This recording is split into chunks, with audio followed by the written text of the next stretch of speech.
Welcome to Sage Sisters. We are sisters, besties, moms, and co-founders having a fun catch-up on parenting and life. Hey, I'm Anne. And I'm Kate. Good to see you, Anne. It's been a minute. I know. I was off all last week for spring break, and you graciously held down the fort of Sage while I was gone, but it does feel like I've been gone forever. It was a long week. Yeah. Do you need a vacation from your vacation, or was it relaxing? It was not relaxing, but it was awesome. Okay. We traveled to Boston and went out with the kids, spent a few days there, and then went and saw family at a beach house just north of Boston. Yeah. It was such a great trip. We had the best family time with Phil's family. Mm-hmm. We celebrated his grandmother, and it was just so cool getting the kids together with their cousins, and it was all the feels. Like, we just had the best time, and I love his family. It was so fun. But like traveling back, it's just, you know, we were go for 6 days straight, and the trip back was a little bit rough. That'll be my low. Okay. But yeah, you know, when you get back and you're in your own space, it feels so nice. But it was a great week overall. So, well, I was keeping up a little bit as you posted pictures on the shared album. yes. So they looked very cute, but I was excited for the color commentary this week. Well, the kids just like, they didn't want to leave. And when we were leaving Boston, they were like, this is the best city ever. Can we come back? And then when we were leaving the beach house, they were like in tears, hugging their cousins, which was like, you know, heartbreaking and heartwarming at the same time. Totally. So, and it was the first time that the two older ones it was so fun to explore a new city. Like, I see travel being fun now. And Lily's pretty easy for her age, to be honest. She's about to be 3 in 2 weeks. But she's just kind of goes with the flow. Cool. So I think we're going to do more travel. Yeah. Love it. Good for you Yeah. guys. That's awesome. How are you guys this week? We're good. I left you with all the work, so unfortunately you were probably very busy. Yeah. Yeah, I was cursing your name. No, I don't even think it was your absence. I just had a lot going on last week. I was all over the place, which I'll get to in my high lows. Should we get into it? Sure. Let's jump in. What's your high? My high was not just the trip, but the city of Boston. What a high. I have been there before, but this is the first time with the kids and doing like just different things in the city. It's such an awesome city. What kind of stuff did you guys do? Well, it brought me back to, it kind of reminds me of a smaller Chicago. And, you know, you and I lived in Chicago, so it was giving me that type of feel. But we went to a Celtics game. We went to the North End in Little Italy and ate a few times. Oh, so fun. The food, that was my favorite neighborhood. Like, if I had to move to Boston tomorrow, I said I would move to the North End or right around there. It was such a charming neighborhood in the city. We did, one of the best things we did was a tour of Fenway Park. Cute. And the kids loved it. They did such a good detailed job. And then we had fun, like, you know, we were teaching the kids the accent. And, you know, Ace was wanting to try lobster. I can't do the accent. That was awful. But everything was a no R, you know. Yeah. Hawk the caw. He kept doing that lobster. It was cute. That's really cute. And then we did kids museum, aquarium. We did so much in a few days. But it was fun. And the city is just dynamite. Like, I want to go back with kids. I want to go back with babysitters to go out and explore the city with Phil more, but it was great. It is a pretty city. I remember, I haven't been there in I can't think. So it's 5-10 years ago. Yeah. But I remember thinking it's clean. This is so clean, so pretty. I think they've done a lot in recent years. Locals were telling us, you know, it's come a long way, but they keep it so clean. Yeah. You know, it's not huge. It's kind of a smaller, compact city. Which is great. You can get around all over the place. When we were doing activities, it wasn't like a big deal to go from activity to activity that wasn't right next to each other. And you could drive. You know, the only thing I said is, like, I do think I'm turning into our father, because every time we travel, I'm just like, God, this is so expensive. Like, you know, but parking was like crazy. It would be like, you know, $30 to $60 for an hour. It's like, are you joking me? So I was turning into our dad with, like, under the breath, like, come on. This is You had a rental car, or did you not just take taxis? Rental minivan with car seats put in. Okay. And car seats is a thing. It's a thing. And it was so nice. And every time a minivan just fits what we need. And every time we're in a minivan, I say, I do not want a minivan of my own, because I just can't. Something about it doesn't sit well with me. It makes me feel too old. But my gosh, they're convenient. It was so nice.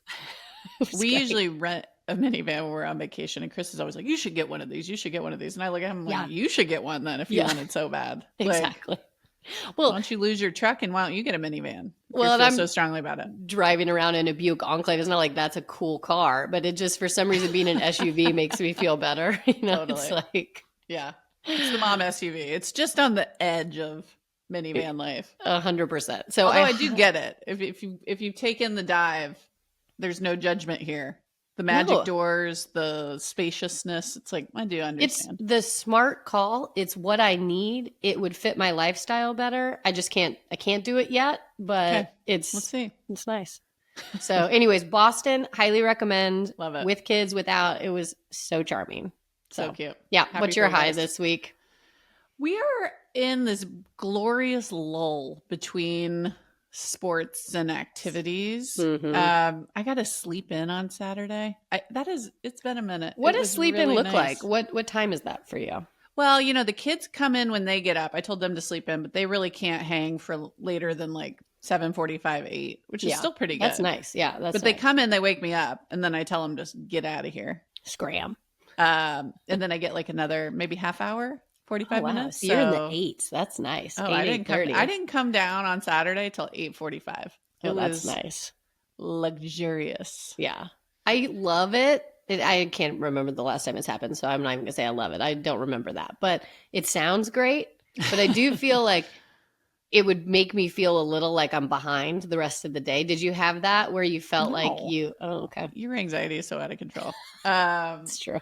No, I completely relished in it. I was super grateful for it. Okay. But this is the thing. We didn't have a million things to do this weekend. It was sports. We had some, but it was like the last game of flag football. And then, the little party. But Grace has no weekend sports right now because we finished with basketball and swim meets haven't started yet. And I'm really proud. I take full credit because this is the year of Les. Yeah. And I kind of talked her out of softball, which she just didn't love last year. So it's like, yeah, we got some lull time and it's been wonderful. And it's freed up time for family time. I took the kids. I do the once a year Color Me Mine trip. Yeah. I do hate that place because it's so freaking expensive. How much did you spend? Like, honestly, $90. Yeah. Just doing one thing, one item. I didn't even paint. It was the kids each did an item. And then we made like a little gift for Grandpa's birthday when he comes out in a couple weeks. This will be a test to see if he listens to this podcast. But just make sure he takes it home because a couple times we've given him stuff and they get left and then I have to hide it so the kids don't know. I'll just put it in his bag. Yeah, exactly. But it was cute, but it was like, that's the stuff when you're busy, never gets in there. Yeah. So we had a little, Grace and I, we didn't have anything to do. We wanted to get out of the house. We went for a little Starbucks run, a little Starbucks on Sunday. It was cute. Here's the thing is we talk about all the time, like let your kids be kids. When you actually have moments like this, it does push the agenda to do less. Like it's so nice having that family time and to not feel rushed going back and forth.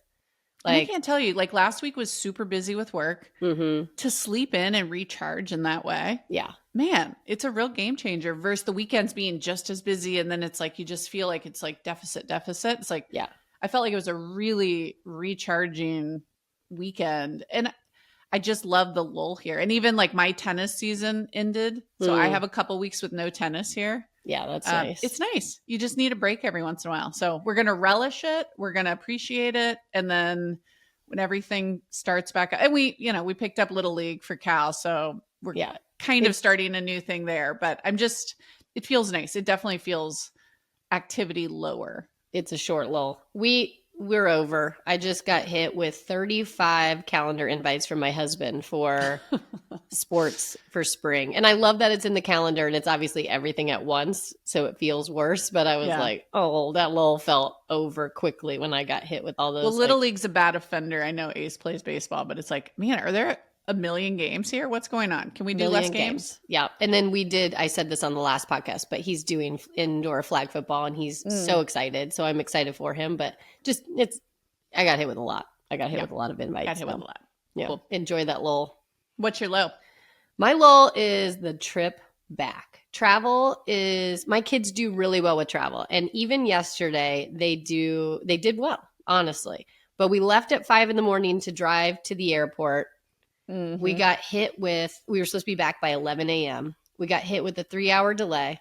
Ugh, we were boarding. Weather or what? Nope. We were boarding and the plane had maintenance issues. Oh. So they deboarded us. You know, with everything going on in the news, even though I know it's scare tactics, of course, my anxiety level went up. I'm like, what's wrong with the plane? And so they tried to blame it and say that it was like 100 degrees on the plane and like it was like the air, but I don't know. So we got bumped to a new flight. 3 hours later, we board that plane. Maintenance issues on this plane. Really? So then they claimed it was the lights. So we almost deboarded, but they came in, shut it down, restarted it, and then it worked good enough for them to say okay, which is always a little bit like, whoa. Okay. Yeah. Okay, here we go. So then we take off and we had turbulence because of weather the whole way back. And I don't do well with that, but my kids were fine-ish. I kept trying to grab Lola's hand and she was like, Mom, it's fine. And I was like, oh, okay, it's cool. For me. Yeah, it's for me. And then Lily puked because it was, but I had like these reflexes. So I'm going to give myself a little bit of like a good job. I had cups for them where I was putting snacks in their cups. So they had like a little cup holder. And I pulled one of these cups out of like, it was like, have you ever seen the movie with Brad Pitt and Angelina Jolie, Mr. and Mrs. Smith, when they drop the bottle of wine and she catches it? And that's like his. And that was the reveal. That was the like reveal that like maybe she also is an assassin. Yeah. I pulled this cup out like she grabbed that bottle of wine. Like I like pulled it over to her when I just looked at her and I was like, I think she's gonna puke. And then I pulled it right in front of her, at the perfect time. She puked a few times. She kind of yes, I think she got hair in her mouth. It wasn't, and it was like a little bumpy. It wasn't like I'm sick, but it was just like nightmare. And then we had like a cup of puke and then we had to dispose of it. But it was just like one of those flights where you're like, brutal. Yeah. Brutal. I travel with, the legit barf bag because I don't trust Calvin. Yeah. He can't be trusted with motion sickness. Yeah. But those are hard to like open up. I think the cup it was easier. No. The barf bag with the circular plastic rim that then you can easily tie off. That is the peak of puke management, and I highly recommend you put one in your bag. Well, I didn't have a kid that puked that much until now, and I was, again, really impressed with my skill sets to get that cup over there, but it was still a nightmare. I'm impressed. Congrats. Thank you. So anyways. Another low where you're the hero. Yeah. I know. I really love those. I pull it in. What was your low this week? God bless all the people out there commuting, but last week, I had to go down to Palo Alto from Danville. So it took me an hour and a half if there was no issues. And I made the very foolish mistake to leave during rush hour to try to get home to see the kids on one of those nights. It took 2.5 hours to get home. Oh, really? Mm-hmm. Yep. It was horrific. Just not moving? You're just on the highway not moving? Or what are you doing? Well, that one I was going through San Francisco and the bridge approach. It was also raining. So I just feel like people can't drive in the rain. And it was just, I just sat there for 45 minutes on the bridge approach. And I was like, this is horrible. Nothing worse than being stuck on the bridge approach or on the bridge. Like, I don't know. My mind goes to the worst places, but that's the worst place to be stuck in traffic. It's always where it happens too. Oh, yeah. Yeah. And I was trying to have a good attitude. Like I had a couple podcasts teed up that I was like, oh, this will be, I'll make the most of my drive. And I made, on the way down my first time, it was like, made a couple phone calls, called Sarah, called mom. Like, it was fine. And then I listened to the like 2 podcasts I had teed up and then I completely ran out of content. And I was like, maybe I need an audio book. But I was in the middle of reading a romance. And romance on audio, it was cringe city for me. Oh, it was horrible. I was like shuddering. It was like, because when you read it and it's even just like a flirting scene, you kind of read it in like I read it in like a kind of a cool way or like, like, some swagger. But then, the bad, like the voice give me a little rendition of the voice that was on the audio. That's what I want to know. Well, like when the girl was flirting, it was a lot of like, no, like she would like do the high pitch and it was like, oh God, I hate that so much. Like the actual copy of it was fine, but your voiceover of it was, ooh. Yeah. So I had to I just ran out of content. I was like, I really Which is hard to do. But then when you're driving, it's hard to find new content. It's like, Or, when you're just like, I was just also, I didn't want any content that had to do with work because I was just like exhausted from work. Mm-hmm. I had you didn't want to listen to Sage Sisters and hear our own voices. I'm fresh out of them. I've listened to them all. So anyways, the commute just about killed me last week. Yeah, but I also had a silver lining, which is like some people freaking do this every week. I know. I don't know how people do that anymore. I used to have to drive a lot when I was working for Gallo, and I would drive all over the place to just sell booze, I guess. To put it bluntly. That's what I did. And I just was in the car all the time. Mm-hmm. But I did love, I always used it for phone calls to talk to people. Yeah. But when you don't have anybody else to call, there's nothing worse. When you were gone, I was like twiddling my thumbs. I'm like, you're usually who I call to shoot the shit for hours and hours. I know. We were just go, go, go the whole time in Boston. That it was like, and then when we had a lull, it would be like us all in one hotel room trying to get Lily a nap. And I couldn't call you that. It was always like you would have either been annoyed with how loud my kids were or me trying to be too quiet hiding in a bathroom. Well, I felt like a loser. I kept calling, just going to voicemail. I was like, it's fine. Sorry. Everything's fine. I'll just keep driving. One thing I have to bring up, I forgot. It should have been, this would be if my husband Phil had a low and he was allowed to say it. This was his low. But we were in the hotel room and it was a nice hotel room. It was pretty big, but everybody's in one. And we had our toothbrushes out sitting on like the top counter. Okay. And like the toilet's below it. Okay, it was one of those. Oh, God, I'm nervous. Yeah, it was awful. So I put my toothbrush back after brushing my teeth and was doing the face wipe or whatever. And I turned around and I guess I just knocked my toothbrush a little bit. And it hit the container that was holding his retainers, like the teeth. No. Right in the toilet. His retainers went in the toilet. And I had that moment of panic where I was like, do I just pull them out? Do I fish them out and not tell him? Or, because that would be real dirty. And then the whole time I'd feel guilty. You can't do that. And then that was just like, I just peeked my head out and said, Phil, something bad happened. And he came in and he was so grossed out. Yeah. Immediately threw them away. Like it was like, no, he was like, I can't come home and wash these. I can't boil them. I can't do enough to these things to make me put these back in my mouth or whatever. Yeah. So it was probably like, I don't know how much, but probably like $800 of retainers down the drain that we have to rebuy at some point. But that could have been, I might have cleaned them for that. I got to be honest. No, you couldn't. I get it. I wouldn't be able to put those back in my mouth either. I was having a hard time thinking about kissing him if he put them back in his mouth, That's tough.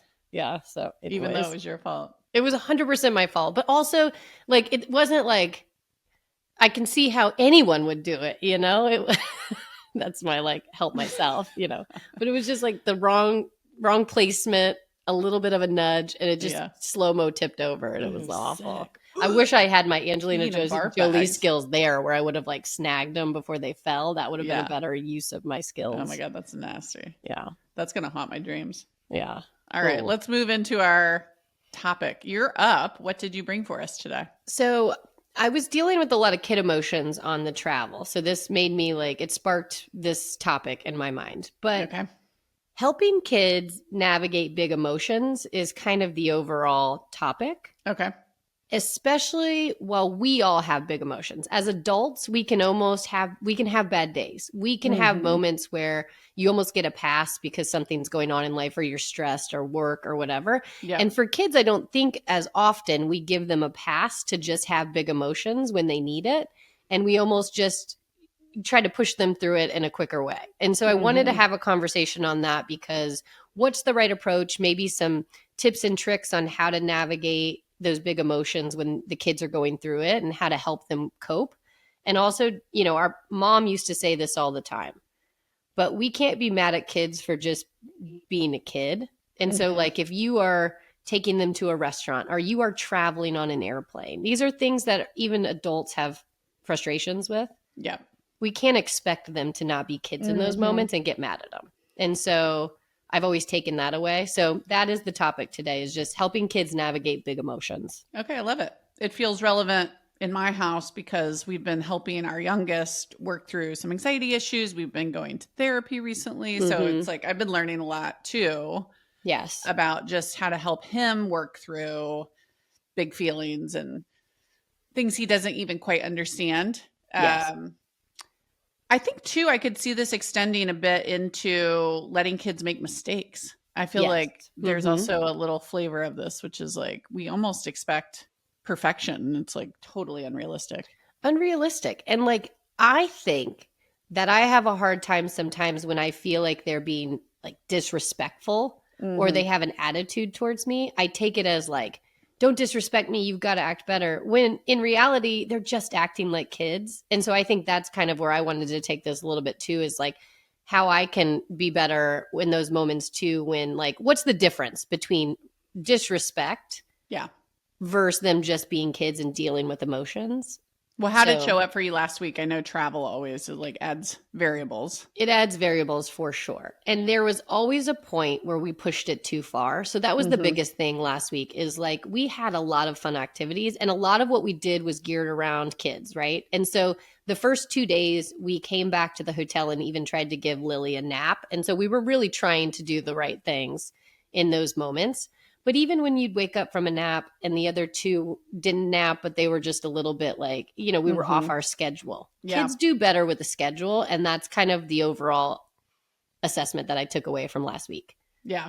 It looked like you packed it in. I was thinking like when I travel with Chris, I kind of am the one sort of leading the charge usually because I push for the trip. Yeah. Otherwise he'd never leave the home, I feel. And I'm kind of like, okay, here's what I was thinking itinerary wise. And he always looks at me and he's like, pick a third of these items. Yeah. Like, smart. This is way too aggressive. It's going to be running all over, feeling like he just is a slow operator. I don't think you heeded Chris's advice here. No, we could have used Chris to like scale it back slightly because we just, when you have we had 3 days in Boston, and so we wanted to accomplish a lot. And there were so many fun things that we were like, let's do this. But there were moments where like we had planned like a restaurant we really wanted to go to. Yeah. And the kids were nuts. And so we pulled an audible and went to like a grab and go sandwich place that was really like good. I think it was a famous place in the North End.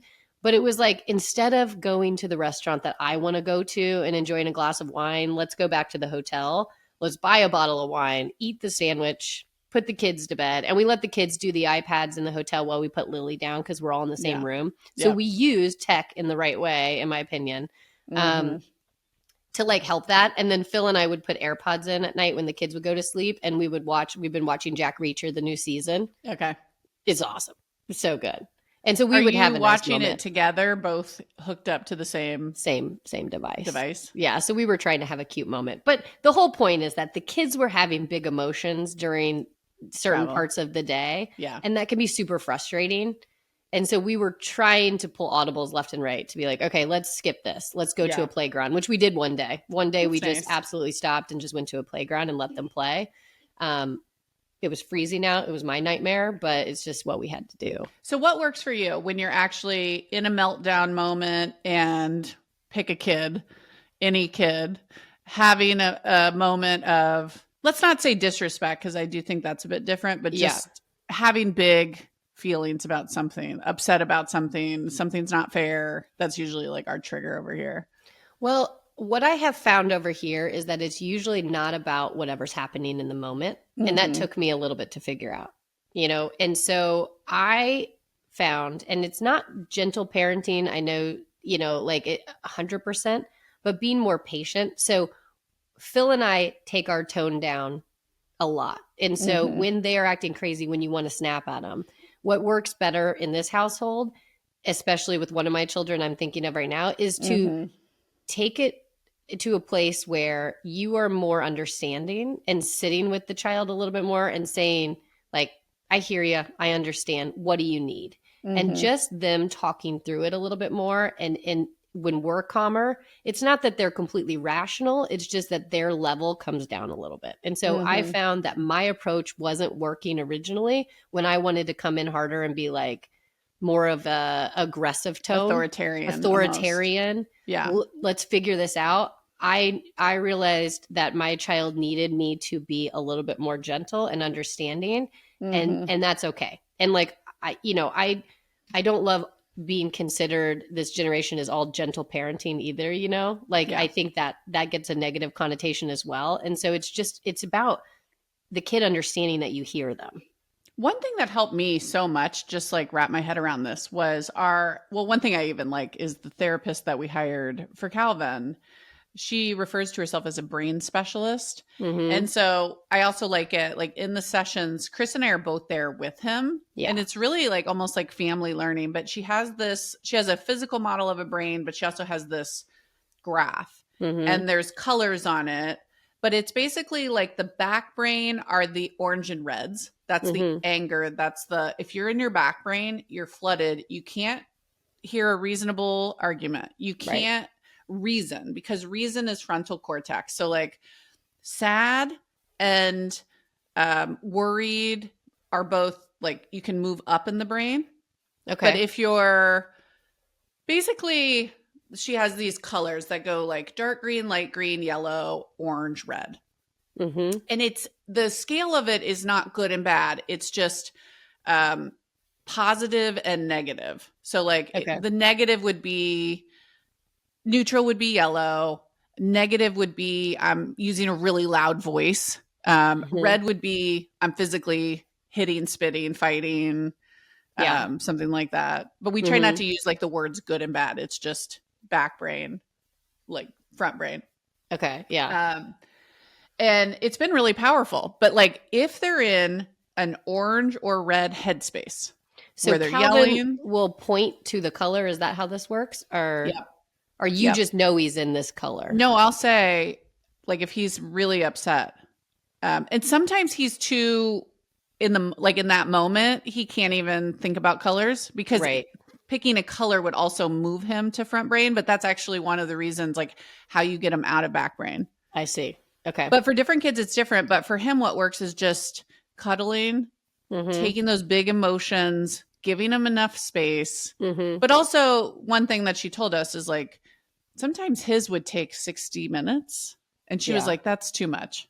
Okay. Yeah. So everyone should be able to calm down in like 10 or 15 minutes. Okay. So if he's really showing these huge orange or red, and he's not an angry guy, but he can be very upset, like a very big, almost like sadness is a blue that can go on top of any of those colors, but he can definitely do like an orange with a lot of blue. Yeah. Or a yellow with a lot of blue. And in those moments for him, it's about using the first 10 or 15 minutes to just get him into a space and even like have a couple soft prompting questions to get him to like move to front brain. Yeah. Like to be a reasonable person from like a really overwhelmed, flooded place.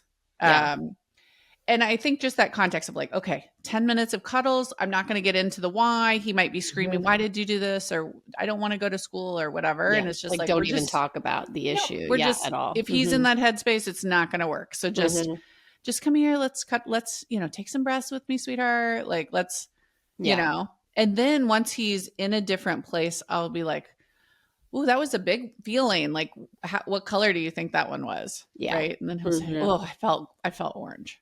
Yeah. So it's like the color system can start for him to talk about it without after having he's like the adjectives or the vocabulary of like nuanced feelings. I feel like for Ace, and he's 6.5. Yeah. But the colors really help him because he is identifying how he feels and he's letting me know how he feels, but he doesn't always have the language for it. So the color system has really been powerful. We actually have colored discs that he can even point to if he's really like in a bad place. Yeah. But just that for me, if he's in that place, I used to try to reason with him when he was in like an orange place. Like I would say, well, this is why we did it. And, this is why I have that boundary, I would like try to use my almost, gentle reasoning. Right. My job as your mom is to keep you clean, safe, and healthy. And I didn't feel like that was a safe choice. And that's why I did it. But I'm like justifying. And he's not in a headspace to even hear that. So now I just don't go there. That's a huge learning for me. That like really, I think, changed the dynamic where I don't try to explain it. Yeah. I just let it be there until we're in a different headspace. And sometimes by then you don't even need explanation. He had to work through it. And sometimes he still wants to know and we'll talk through it, but just like not in that moment. Yeah. I wish I had known that back a few years ago. So when Ace was 3 going on 4, That was his very difficult year, 6 months for sure, of emotions, and kids' brains are developing. He's growing. All kids go through something. It just depends. Each kid is individual at what age it's happening and what is the emotions that they're going through. But he was really tough for 6 months, and it would be more anger. So he didn't know how to express himself. When he was frustrated, it would go to anger, and it would be hitting. It would be all of these things. And at first we were trying to handle it where we were talking to him, trying to reason with him, be a little bit more authoritative. We took a step back and did not do that. I kind of mentioned that before. I've learned it at that time, and I still do that technique. But what I wish I would have known is to just like sit with them a little bit longer. Yeah. We would hold him and just wait for that time to pass eventually, and then try to talk through him. But I wish I had the color system for him because he was so young. He didn't know how to deal with his emotions at all. And he, we kind of joked. It was like, I didn't know what to do. Phil didn't know what to do. And eventually he grew out of it a little bit and kind of learned to cope a little bit better. But he was having night terrors at that time. All of these things it's all related. And so it was really scary as a parent to see your kid go through that because he was not himself in those moments of rage. Well, and I think one cycle that I've heard and I could totally see happening is when they're in an orange or red state, like red especially. Yeah. And they're saying hurtful things. I hate you. It's hard not to then have an emotional response back. Right. And then I feel like it's easy to snap, to get authoritarian. Like, you can't talk to me like that. Like, what I mean? And it's like, they're in this flooded back brain place saying things that are very harmful. Yeah. And then as parents, we're reacting to that. And like, it just spirals the situation to like a terrible place. And it's like, it's super hard to do. But I think just being able to put space and be like, they don't mean anything they're saying in this. Right. In this headspace, and they're learning to regulate their emotions. Like, I cannot play ball. I cannot come in here and thinking we're going to get to a solution or even try to be authoritative in that moment to get to, well, and even like one thing I used to do, I used to say that hurts my feelings. Right. But again, it's like, I'm letting a kid hurt my feelings. Not really. I it just like wasn't the time or place, even for, you're not teaching them in the moment. You might think you're teaching them. It's not time to teach right here. It's not time to teach. It's time to like get their emotions down and train them how to go from back brain to front brain. That's it. Well, and not take the bait. I love that. I think about like, okay, if I am on my period or something and I'm just in that day of the month where I am angry, you say anything to me, I'm going to be like either crying or angry. It's like, I can't be rational on that day. So how can I expect a kid to be rational in the red or orange stage? It's like, I want to be angry kind of on those days. You say something to me and I want to have a response. Let them have those feelings and don't be so, feeling like it's against you, or to your point, like it's not helping when you say something. The other thing that works for us is just, he will not be in the mood to do something. And I think, Chris and I both come from, we grew up Catholic with a very like specific, if you join a team, for example, you should go to every practice, right? That is a value, that is showing up. When I said that's a commitment, that's honoring my word. Are you saying you don't think that anymore, or how do you feel about that? We pulled off it with Calvin. And I think he was showing some signs that were like more severe, more severe. But like, for example, yesterday he had a baseball practice and he was saying, I just don't want to go. I just don't want to go. And I kind of said, well, when he said it the first time, I said, well, we signed up for the team and, your dad's one of the coaches. Like we need to honor that. And then I watched his body kind of like go to a different place. Right. And I don't know if it's good parenting. I mean, I think there's times to hold boundaries and I think there's times to be flexible. And at least with this kid in this moment where he's making major strides towards improving this, I saw him like really kind of getting into a bad place. And I just told him, we want to try to make every game and we want to try to make every practice when we can, but we can make an exception today. I think it's so individualized. If your kid is a big feeling kid or a neurodivergent kid or, things that like, if you have to be individualized. It can't be one size fits all for parenting, and especially with that. So I think that's smart. He's We also grew up 6. that way. I'm like, it's to me Totally. totally different if you have but it maybe not. I don't know. It's like, I think we got to be real flexible though. Right. Well, and it's also like, if you're teaching them the core of teamwork, and you're teaching them the core of it's important to follow through on things, it's different than like a day where they are really having big emotions and missing a practice. Yeah. You know what I mean? It's like anything else. You got to find the happy medium. It can't. Well, and I've also always lived be through the them. experience of forcing him to go to that practice. Right. He performs terribly. He's super upset. He comes home and he's got bad behavior. Right. It's like, I played that game and I know it doesn't lead anywhere good.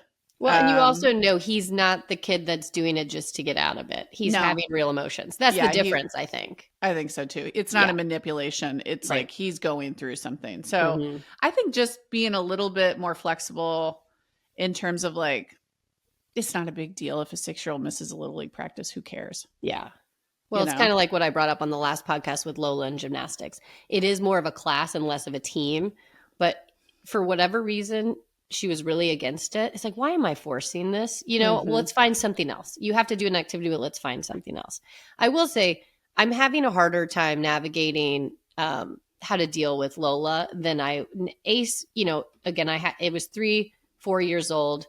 Lola's was about a year ago, and I think she's growing out of it. It's just, she's a little bit harder for me because I see the teen years. I can see her and I already like battling a little bit, and I'm trying to figure out a way for us to communicate better in those moments, so that way I don't have a hard couple of years ahead of me when she's a teen. But she's so like me. She's very hard-headed. Yep. In those moments, she knows exactly what to say to get under people's skin. She's extremely verbal. She's extremely verbal and very smart. Very stubborn, very smart. And she's a bit of a natural alpha. You know what I mean by that? Where it's like, she wants people to do it her way. That's very important to her. So she will, put a stake in the ground. She'll double down. Yeah. But that is tricky. This soft approach, though, seems to be working, and I'm going to keep going to it. That's the thing. She's got a gooey center, and it's about tapping into the gooey center versus fighting the hard exterior. And maybe, what worked where instead of like letting her be and leave her in her emotions, which I was kind of told originally, is like, let her have her emotions and you don't react to them. I think what's working better for me now is to actually just go sit with her, read a book, or be next to her, because she doesn't want to be alone. Her version of Orange is super sassy, right? Totally. And that's like how it presents for her, but she's still in a defensive, angry headspace, not I'm thinking rationally, and this is like a choice that I've made that I feel intellectual about. It's like, no, it's just, it's coming from a different place. And for her, I brought this up originally because I was thinking about her, but the disrespect versus kid behavior. Yeah. She is not trying to be disrespectful in those moments, because to your point, she's in orange or red. She's maybe trying to get a reaction. Totally. And she knows that will. But she is not a disrespectful kid, even though it presents itself like that. Yeah. And then to try to reprimand, like, don't be disrespectful, don't roll your eyes, isn't working. And so we have to come up with a new approach. And so I can already hear our brain specialist saying, you got to get her into a place where she's reasoning. Yeah. Like that, like, we'll ask her questions and prompts to move her brain up to a place where she has to make a choice or think about what color she is, or, but again, give it time to like actually come down, cuddle, or figure out what your thing is. Yeah. To get her more neutral, and then try to do these prompts to get her into a different headspace. But you're probably right. And it's hard not to react because she's so good at saying the thing that's hurtful. 100%. Well, and she's strong. And so sometimes, she appears to be strong, and so you think she can handle something, and really she's very sensitive. And so you just have to remember that. One thing is, it's like, give the kids grace, allow them to be children. If you are asking them, this is another thing. If you are asking them to do something like go sit at a restaurant that kids don't really want to do, or if you are asking them to travel long periods of time on a plane or a car, you can't have a reaction as a parent to them just being kids either. You kind of have to roll with the punches and be a little bit more flexible. So giving kids grace, and then giving yourself grace, because they're like, I don't think I handled Ace in those moments the best at the beginning, and I had to read books and I had to talk to people to figure out a different approach. And it took Phil and I saying together, okay, this isn't working. Let's reset what's working, what will work. Let's try some things. And I do think parenting is a little trial error. See what works for your kid, but also always be thinking of what you could do differently a little bit. When I think kids do go through phases too. Yeah. Like, 100%. Like sometimes they do kind of grow out of these bad patterns, and it's just a little bit of waited out too. Yeah. But I think your point about take them to restaurants and let them be kids, I do feel strongly that our society is too hard on kids in public. Yes. And I remember I was on a plane once and a mom came on with her baby and she passed out these little like treats with a note that said, "Thank you for your patience. You know, I'm flying with my infant." And I looked at her, I said, "You should not have to bring a treat to feel like you deserve to be here with your child who is acting like a normal baby." Like adults can tighten up. I appreciate the thoughtfulness on this, but like, to be honest with you, you should not feel an obligation. You have every right to be here with your baby. Yeah. And I do think we've just gotten like really tough on kids. And I think a lot of parents like use the iPad at restaurants because they feel that social pressure of like the other people in the restaurant have so little tolerance for kid noise. And it's like, it's so true. We need to give other people grace. You know, it does stink if you're flying by yourself to be stuck next to the family. Don't get me wrong. Like, I try to avoid that like the plague, but 100%. Also it's like, it's not their fault. It's not their fault. And even, you know, we got a couple like boys, you know, like your kids are doing so good on their flight. Good for them, which is so sweet. But also you think about it like that on the flip side, it's like, but what if they were acting out a little bit? Like you're going to think they're a bad kid or we're bad parents. Like they're just kids. You never know what kind of moods they're going to be in. Yeah. Did you ever read that book? I read it when I was pregnant. I can't remember all of it, but it was like Bringing Up Bebe. And it was about like how French mothers think about pregnancy and childhood. And it was definitely like a little bit anti-American because they were just like, Americans will stuff a screen in front of their kids and we take them out. And like, American kids feed their kids, you know, chicken nuggets and French fries. And like our kids eat the full palette of food. And I'm like, you know, the expectation of kids is different. And, but I think there are some elements of European society allows for kids to be out and about, and there's more tolerance of that. And I think that is a factor. Like the 100%. Social tolerance of kids is higher in Europe. Yeah. And thus, you know, they feel like they can take them and they put up, you know, they put up with more. And I think the food is a little bit of like a, yeah, I mean, we've probably conditioned our kids to say like, oh, you want this versus that? Sure. You know, like, which we, you know, it's almost like if this is what's for dinner, this is what's for dinner, and exploring their palate more than just saying eat the same thing all the time. I think we could be better at that for sure as a society. But I agree with you though. It's like the mom guilt or the tolerance for it. It is why parents do what they do. Last night, we got home from a flight and we didn't have any food at the house. So we went to our local restaurant and they're very sweet there. But there was like a couple booths and, you know, Lily had it. She was absolutely, you know, her emotions were crazy. She was done. As she should have been.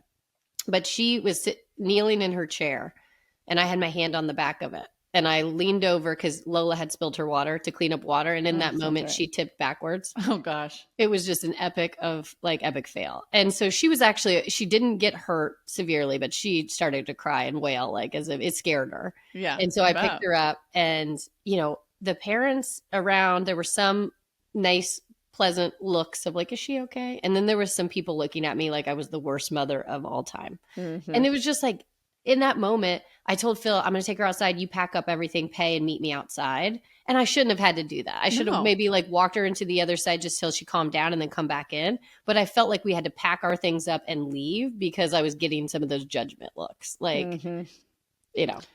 I know. And it's hard to change a culture, but if on board with all the other like slight culture shifts I'd love to see with Sage Sisters and like what we stand for is just a little more cultural tolerance of kids in the wild, being kids, being silly. And I don't know why this is coming up for me, but it's kids sports, I think also like brings out a flavor of this. It's like, oh yeah, let the kids just be silly. They don't need to be little soldiers. you know? Right. They're not going to be serious in practice and focused and disciplined and like focused on competition. Nor They're should going they to be have to. goofballs. Right. They're going to be Right. goofballs some of the practice, and like Yeah. leave space and room for that. And I mean, we were at a flag football game yesterday.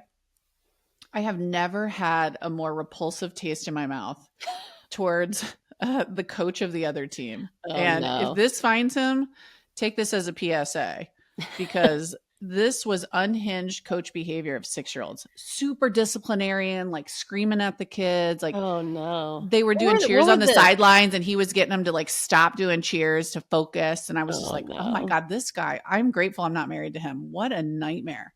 Were the parents of those kids reacting a certain way? Maybe they're conditioned to know. Hard to say. Hard to say. I was looking into their eyes to see if like none of them were making the facial expressions of the entire mom group on our side. We were all like, but again, it's like the expectation, like, let them be kids, let them cheer, let them, there's it seemed like there was like not enough space for that. And like the expectation that we're going to expect these 6-year-olds to be perfect was too much. That's bringing up a story from last summer that I have definitely talked about on the pod, but Ace was on this all-star team, and I think we pushed for the all-star team too soon, but he was at a tournament where he wasn't going to play this game, and the coach was very open that he wasn't going to play Ace. And so we had given him a pep talk of like, this is a learning lesson. You go in there and you be supportive and you cheer. And he was doing so good. I mean, this poor kid was very upset that he wasn't going to play. And he was in the dugout chanting. He was doing all the things that I thought was so cute. But he was also playing with the Gatorade bottles a little bit. And one of his other buddies and him were kind of blending Gatorades and whatnot. Yeah. In my opinion, obviously I'm his mother, but it was not distracting. It was very kid-like. And I was so proud of him. The coach said something to me that he needs to be more respectful, and he needs to like in that moment he was being too much of a distraction, and I almost lost it on this guy. Like I still hold a grudge, and I will 15 years from now. Like I was just like, are you joking? Like I watched a kid in there who was struggling to not play because he's so competitive. Support his teammates and congratulate them when they came in the dugout and high five and start chants. You didn't see that? You're going to talk to me about the one time he was blending a Gatorade bottle, which all the kids wanted to do and did throughout the season. Like I was infuriated. And so to this, I would have been too. Yeah. That's the same kind of coaching vibe that I witnessed yesterday, and I was just repulsed by. Yeah. The other thing I will say is I don't think we leave enough space for kids to make mistakes. And I think in sports, one of the hardest lessons in sports is to be aggressive, but not too aggressive, to play good defense, but not foul, to go in there and get the ball in a group in soccer, but don't throw an elbow. It's like, it's a tricky thing to tell kids to be aggressive, but not too aggressive. And of course, in that learning exploration, there's going to be mistakes. Either an elbow accidentally gets thrown or you're too close on defense. And like the way that I see parents, and again, I think it's that very like protectionist energy for their own kid, but there is no grace for a mistake from another kid on the other team. Like no grace. It's like that kid's not trying to harm your child. Exactly. You think that was malicious. That looked like someone who doesn't quite understand body control to me. Right. Yeah. But parents jumping up and then, both teams barking. And it's like, this is just another place though, where it's like sports parents go ballistic mostly over this exact issue where they perceive another person to be too aggressive towards their kid or something. It's like, it's just too much. Not, and I'm sure there are some specific things where you got an asshole coach telling his kids to be too aggressive, but that is the minority. For the most part, these are kids learning the right place on the balance and trying to figure it out. And there's just not enough grace for that either. Listen, I'm a competitive mom as well. I love winning, but to say all that, I also say parents are crazy. I have seen parents that I absolutely disagree with on the sidelines yelling at even their own kid. It's like, cool it. They're trying to figure it out. If you want to talk to your kid when you get home about how they played or whatever, that's on you. I strongly think that you're putting too much pressure on them, even having those conversations. Yeah. But parents are nuts when it comes to sports. It is like that. It's like, let your kids have emotions. Let your kids be kids. let them figure it out, and like don't embarrass them by yelling at them on the sidelines, or don't embarrass another kid on the other team by yelling at them on the sidelines. Like, you're so right. That's crazy. Well, and like I saw this over and over. I coach basketball, but another player on the other team would do a hard foul. Not malicious. They're learning to play defense and they did a hard foul. And the kid might have had a reaction like oh my God, like that scared me, or like, whoa, I don't know what to do. Right. And that's usually when the parent will start barking, like, wait a second, that was on purpose. Yeah. And I always just took the kid who felt that way, pulled him aside, and I said, they're learning how to play defense, and you got the right call. They called a foul on that. So nice job. Right. But like, just take the temperature down on it and let them know that that kid didn't do it on purpose. Yeah. Like, make it clear that that's part of the game. Sometimes, and you got the foul call. So like, calm down. We're not going to like hold a grudge against that person. This is sports. Calm down. And like, meanwhile, I'm looking at their parents like, don't you like sit, sit. Like, yeah. Well, it goes with saying though, kids watch us. So if, we all have our moments, but if you are constantly not figuring out a way to control your emotions or having coping mechanisms for yourself, that is where your kid's learning it. So you can see that. You're like, okay, that parent matches that child, unfortunately, because they don't know how to cope with their emotions either. Like, I know. It is like, as we're talking about how to regulate and help our kids, we also need to look at ourselves and say, like, even though I've gone through 40 years of my life, almost 40, not quite 40 yet, almost 40 years of my life. I mean, maybe I don't know how to regulate my emotions and I need to get it in check. I did like have a moment at one of Ace's games where the ref wasn't calling travel on the other team. And I was like, travel. And I was like, okay, cool it. Like, that's a child. That's a child, And so like, I have to like regulate, but like, well, I sometimes just run out of gas at the end of the night. Like, the only time I'm tempted to yell, like if this thing where it's like, you think you're like on the verge and then you have like a little rest and a glass of water and everything's fine. Yeah. Rest for sure. But like, when I'm exhausted at the end of the day and my kid's not listening to me to like go brush your teeth or put on the pajamas or do the thing that's going to get this over the line, that is the time where I am most tempted to like lose my own emotional regulation, because it's like I am out of gas. Phil does a good job in those moments, because I am a scheduler. Well, and like I'll always, it's like we do dinner, then we shower, or whatever the schedule is, right? Sometimes he pulls an audible like we did on vacation, where it's like, don't shower them tonight. You are not in the right headspace for that. If they're not listening, we'll do it in the morning. Or maybe they'll shower tomorrow night. It's not worth it. And I have a hard time not doing our schedule. And it's just so key. It's like, call the audible. Well, and I've been better lately when I'm feeling like that to go to Chris and be like, I'm on empty. Yeah. SOS, get your ass up here and like help me get over this hump. Tap in. Or you go into like, I need to be the secondary parent. You're going to be the primary one right now, because I have no energy for this left. I've been parenting, whatever it was, all evening, all afternoon, all day. I'm out. And so I think that's helped. And again, I have to be cognizant of like, when I feel like yelling at my kid, usually it's I'm on empty. Oh yes. The kids are acting maybe a little bit crazier, but they just don't listen. This is like what kills me. It's like, my kids are great kids, but they're kids and they want to goof around at night. Right. And again, I love that they have a great relationship with each other. I love that they're silly, but I'm exhausted. I want you guys to go to bed and no one's listening to me. Yeah.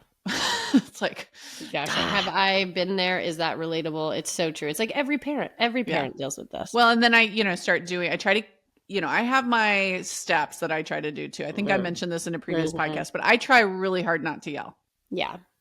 And so I have my, please put on your pajamas. I'm ready to start bedtime. We're out of time. Then they ignore me. And then I say, it's one level up, right? This is one level up. It's time. I'm serious though. Like, go do it. Ignored. Then the third is, and maybe I need to cut one of these steps, but this is what works for us. I said, now you're on the consequence line. Like, this is the last warning. If you don't do it now, you're losing a back rub or a book or whatever they want. Like, you're losing it. This is our I'm at the consequence line. Yeah. And then, if they blow through that, like, I execute a consequence. Yeah. And then usually they're in tears, but I got to hold that line for next time. Yeah. Or else they won't do the consequence line. Totally. You got to hold the line. I'm working on that. But I do agree. I've tried these layers. I've given them 5 even. This is 1, that's too 2, much. 3. It's too much. I got to fix it because I'm going to take your advice. I'm going to do 3 in a consequence line. I've never called it a consequence line. Yeah. I like have a, key. Like you're at the line. You're at the line. I'm here. I'm not raising my voice, but you can tell I'm serious. Yeah. I'm going to do the consequence line. And then if you cross it, then I just am like a stone cold killer. I'm just like, no book. Yeah. Mom, no, we'll do it. Nope. Yeah. Nope. Not going to happen. And then that's usually when I'm tapping in Chris to do support because now I have to be bad cop. He needs to be good cop. We need to teamwork this to get it over the hump. Mm-hmm. And then they're in tears because they didn't have their book. And I'm like, tough cookies. Well, even the threat of bad cop in here, which is obviously Phil, helps. Yeah, he doesn't love it. You're gooey. I'm gonna get dad. Oh, then they listen. That's like the last line for me. Consequent line is just saying the word dad. And they're like, oh. Totally. Well, anyway, try 3 steps, see if it helps. I will. We'll see. It's always an experiment. It's good advice, and I will try it and report back. But I love talking through this, though, because it's like anything else. You get tips from people. Different things work for different kids. Mm-hmm. But it's about trial and error a little bit. Mm-hmm. And I'm going to try that out because it's obviously in those moments not working. And, as my kids are getting older, they are being more rational at times. So I feel like it's getting a little bit easier in those moments, but it's all good to just like share tips and tricks. So love this. All right. Well, great topic. Let's move into in matter here. What is your obsession this week? So my obsession is these headphones that we bought for the kids for travel. Okay. So I've seen them a lot. I don't think it's like earth shattering, but they are like the soft headphones that go around and they have like the animal ears. But I pulled the trigger this time and got everyone these headphones for the plane, and they can sleep in them. We used them the reason too was in the hotel room. When you're all sharing a hotel room, it's nice to have. Yeah. And again, I say when you need the iPads, when you need whatever travel it is the best use case. Yes. And it's like you can download stories. You can do all of these different things. It doesn't have to be watching a show if you're against that. But these headphones helped us so much. And each kid could listen to whatever they were into. They were wonderful. And they stay on their head. They worked great. They were Bluetooth. So it actually connected to any device that they had. And it helped us the whole week. I mean, it was a game changer. They were great travel. The hotel room worked great. I've had some bad experiences with Bluetooth that like won't connect or whatever else. So we went back to the wired ones because I was just like, I don't want to deal with a Bluetooth headphone situation. Well, and the only issue was that the Bluetooth didn't connect to nor did ours, by the way, the adult headphones connect to, we were on JetBlue this time and they had the TV and it would only be a plug-in. Yeah. Whatever. But honestly, the Bluetooth worked great on all of our devices. We didn't have any issues all week with those. Maybe working. They're getting better too. Maybe. So I'll link the brand we got. They were inexpensive. They were comfortable. The kids loved it because they got to pick their own color, and it was just like such a game changer with travel. And did they have any that like didn't have animals? Because I know like they were minimal ears. Okay. Honestly, we got all the ear ones. I'll see if I don't know because they wanted the ear ones, but it wasn't like super kitty. Like Ace was totally fine having this blue headset on. Okay. Because Grace came, she's funny. She goes, I want headphones that say Beats on the side. I go, not a chance. Those are Dr. Dre Beats. She must have seen him somewhere and she saw it like in real life. She was like, ooh, those look cool. And she like saw the side. I was like, you're not getting Beats. Who do you think you are? But she likes the kind that look over the ear like the teenagers sometimes have. Yeah. So she's very aware of what the age above her is doing. Yeah. Well, so even the other day she asked if she could wear oversized hoodie with a slick back. And I'm like, what's a slick back? Like slick back ponytail?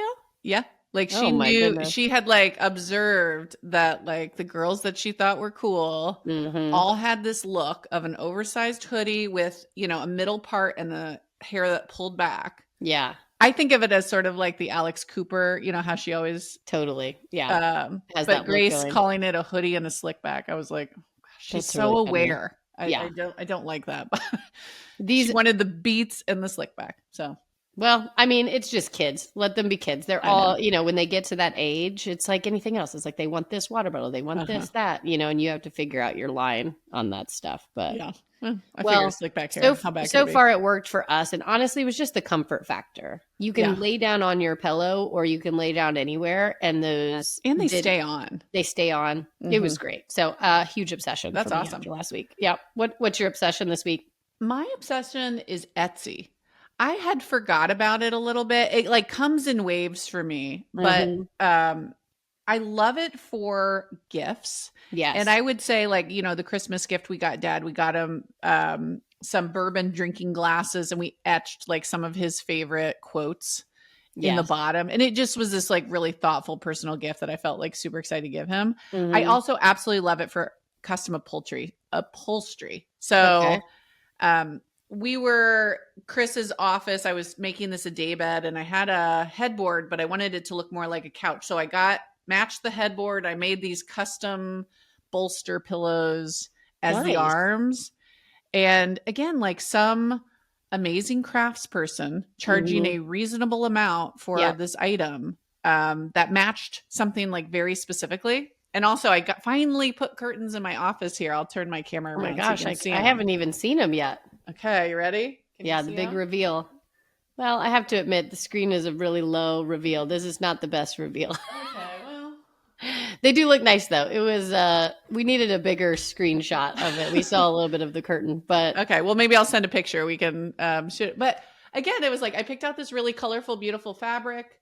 I needed a very specific length. Yes. They came. They look amazing. If I do say so myself. It's a good call out. I kind of forgot about Etsy for the craftsmanship. I have used it when we were remodeling our kitchen. We needed these floating shelves. And so I found somebody that did the exact measurement of the floating shelves that we needed. The custom stuff. That was years ago. I forgot about that. Yeah. I think about it like gifts. I think about it like specializing, personalizing stuff, but it's so key. You're right. To do the and it feels stuff. Good because they have their little shop and you can read about the person. Yeah. And it's like these are craftsmen all over the country and the world. It's like I feel so good supporting that kind of business too. And it's usually stuff that doesn't need to come tomorrow. So it's like it comes in a month, that's fine. Yeah. So anyways, I love the recent custom upholstery items that Great call out. Supporting small businesses, getting what you need. Yeah. I forgot. Yeah. Good call. Okay. Good obsession. All right. Well, that's a wrap for today. Let's get on with our day. We have much to do. Let's do it. But don't forget to follow us on Instagram at Sage Parents. You can check out the free Kids in Tech guidebook there, which is just sageparents.org/guidebook. We are so grateful for those of you who rate us 5 stars, please. But that really helps us get discovered. And a lot of people are finding us because moms are sharing it in their mom group chat. So appreciate the recommendations. Keep the feedback coming. I want to do a user feedback. So check us out on Instagram and we'll do some prompts for some questions that we'll do on a future podcast. And thanks for following along. We're so grateful you're here. All right, Anne. Lilas.